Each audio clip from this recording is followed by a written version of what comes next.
Hi, welcome back to Danny's Recreational Space, this time for a Halloween special. For this build, I'll use this candlelight holder made of pottery and the skeleton of an old umbrella. But there are some things I want to do first. I want to remove this leaf and rough out the surface to make both greebles and paint stick better onto it. Then I want to close the hole in the back and make holes right along these lines. And this is where I'll secure the 4 pairs of legs.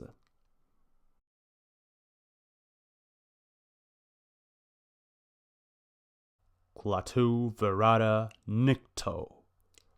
Klaatu verada nikto. Klaatu verada nikto. I see.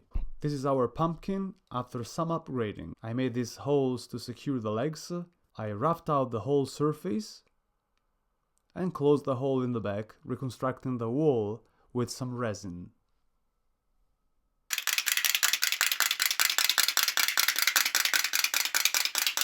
And now to make the legs. First, I cut off all the exceeding parts that I don't need. See how cool these bits are? The goal from now is to provide the legs with as many details I can. To bulk them out, I glue some sprues, which are the kind donation of my mates from the model making club. One man's trash is another man's spider's legs, I guess. Thank you a lot, guys! Some electric wire to make lots and lots of messy cables wrapped and hanging from these legs. And this is one of those moments when I permit myself to be messy, artsy and carefree or careless. And I'm very much enjoying it. To detail the ending part of the legs, which is originally nothing more than an iron rod, I cut some pieces from a plastic pipe. I want to make the legs like they were divided into sections. Every section also gets a sprue glued in the front. The florist next door uses this plastic mesh to wrap up his bouquet, and ever since I've got one of these, I've been waiting for the right occasion to use it in some of my builds. The process of detailing continues, adding some other sections. Thinner ones this time. It's only a matter of finding pipes and wires that fit proper one into another.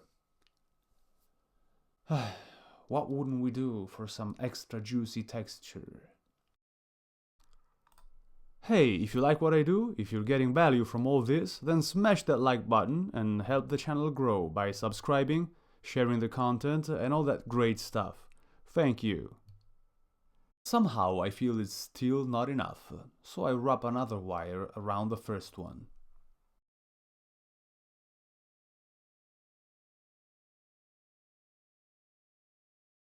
With this cool plastic pipe, I want to make a bunch of pistons to be mounted on every leg.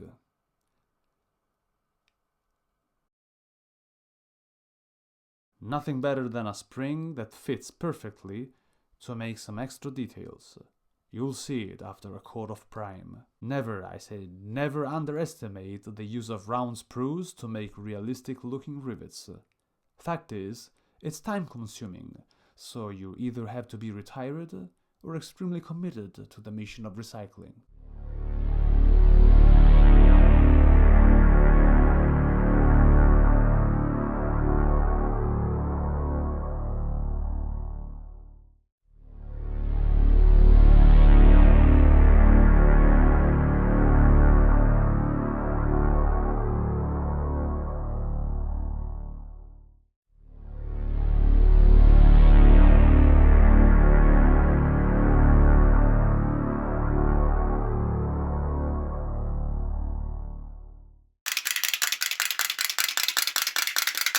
And with the legs done, let's come back to the pumpkin and make its expression more suitable for the occasion.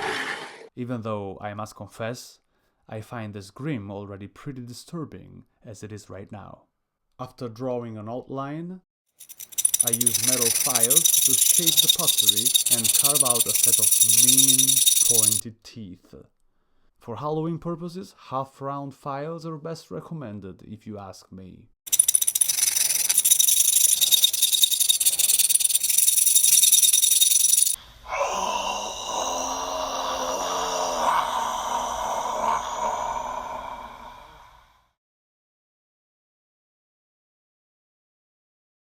To modify the shape of the eyes, I go with some milliput clay.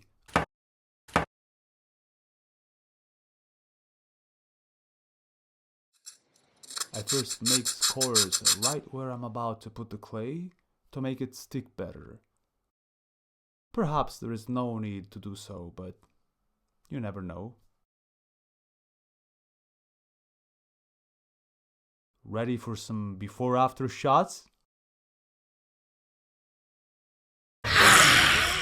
Don't tell me I didn't warn you! To make the surface look more interesting, I use the leftover clay to make some words here and there. And I smoothen them out using a wet brush. My dear pumpkin, I don't recognize you no more. I don't see your cheerful smile no more. What have become of you? Off camera, I cut an opening in the button.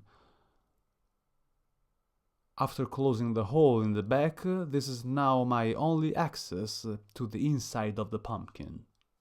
And I do need it to slip through the iron wire that will hold still every leg, but also to host a little LED light, which I ravaged from a cheap electronic gadget. This is going to be the bottom of the steam pumpkin, made from a plastic lid, upgraded using a series of sections cut from those sprues seen right before. Cut in this fashion, they make me think of bones. I also add a bunch of little skulls that somehow seem to fit the theme just fine. The bottom of this lid has got quite a bit of hanging wires that look like tentacles. And spikes made with nails. And among these nails, it is 5 of them that provide the little magnets glued on the bottom of the pumpkin with a little surface to stick onto. The lid also has a screw in the center to keep the little light firmly in place.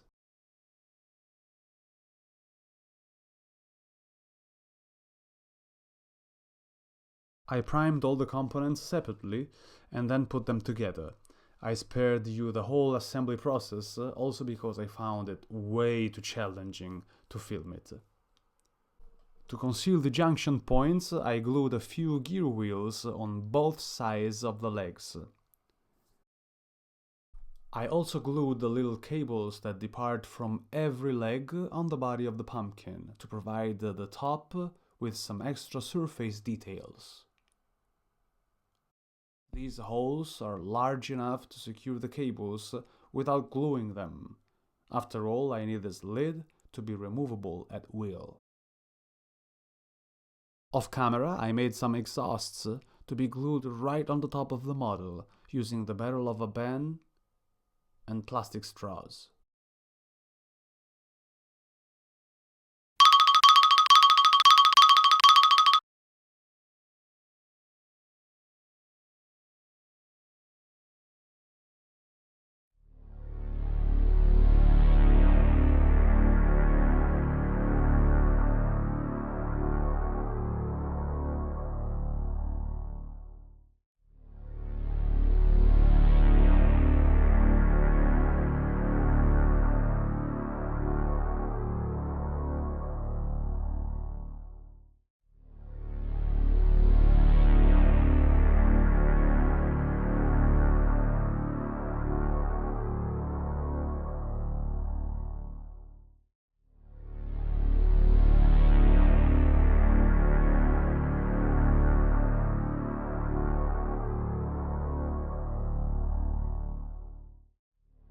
This video featured a few experiments of mine with lights of different colors.